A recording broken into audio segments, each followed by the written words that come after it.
Good evening, fellow Toastmasters and guests. It is true, I jumped out of a plane at 10,000 feet. In other words, I went skydiving. Now you might be thinking, she's brave. I wasn't really. It was the ignorance of youth. I did it a long time ago. And it was that thing called FOMO. I had this fear of missing out. I lived in Melbourne at the time, and in my early 20s, two of my friends and I, we decided we were going to go skydiving. We went to a little town called Euroa. It's about a 2-hour drive from Melbourne. The population of Euroa is 4,333 people. Tiny little place. But I actually Googled it. The diving school is still there. It's called Parachute School. And we drove to Euroa, and they give you allocation. So I was actually the last to jump, and I was quite happy about that.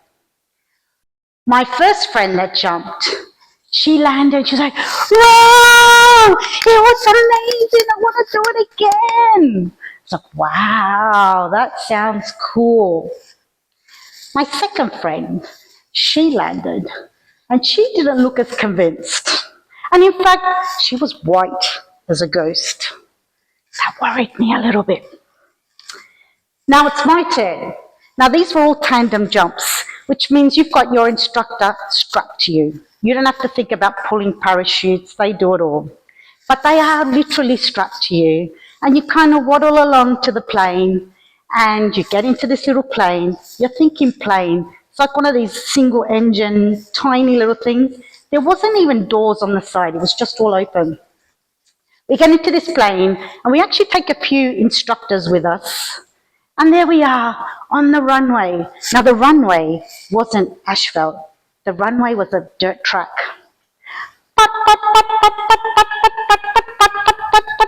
I'm thinking, is this thing ever going to take off? And eventually it lifted just a little bit, and I thought, okay, we're off. And off we go. Now, to get to 10,000 feet, for me, felt like hours. My instructor had a watch on, so that told him when we'd get to 10,000. I kept saying, are we there yet? No, not there yet.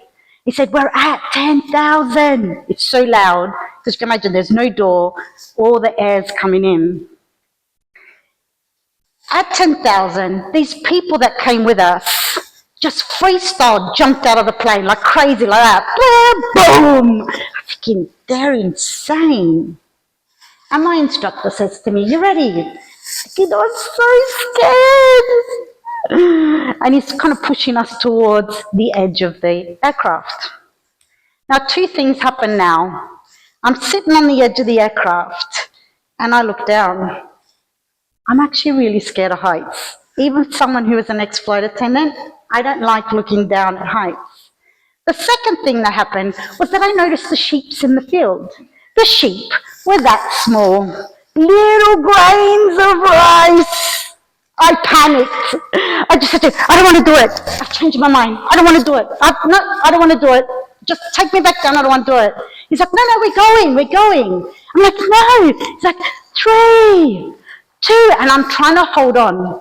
And they purposefully don't put any handles, because I imagine I'm not the first one that had this panic attack at the opening of this aircraft. 1! And we thrown out of the aircraft. Now let me tell you, dear fellow Toastmasters and guests, something they don't tell you is that you roll out of this aircraft. And we did at least 3 rolls before we stabilized. And when we stabilized, I'm thinking, I'm going to vomit now. But I managed to not vomit. And we're like that, freestyle dropping. Now you may think also that, as I did, oh, it'd be beautiful. You're like a bird, free. Now imagine like a lead falling from the sky at 120 kilometers an hour. That's 120 miles, 200 kilometers an hour.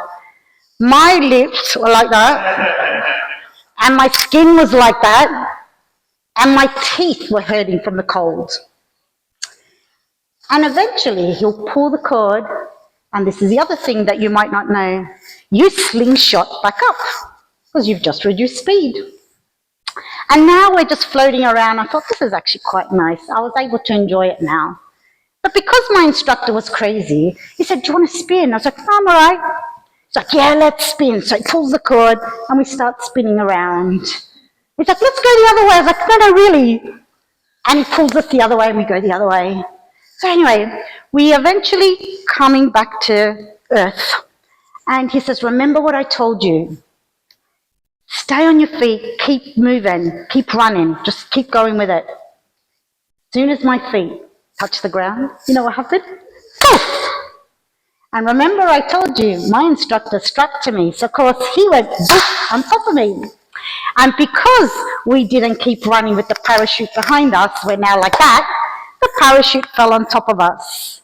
And we're all tangled in this stuff. So all I can say is, for anyone looking to do skydiving, do it. But I hope to have warned you about some of the realities of it. And in summary, if I hadn't have done it in my youth, I'm not sure I'd have the courage to do it now. I haven't had the courage to do it again. But please don't let me turn you off. I'm just hoping to show you with some humor of some of the realities of jumping out of a plane at 10,000 feet. Thank you. Right.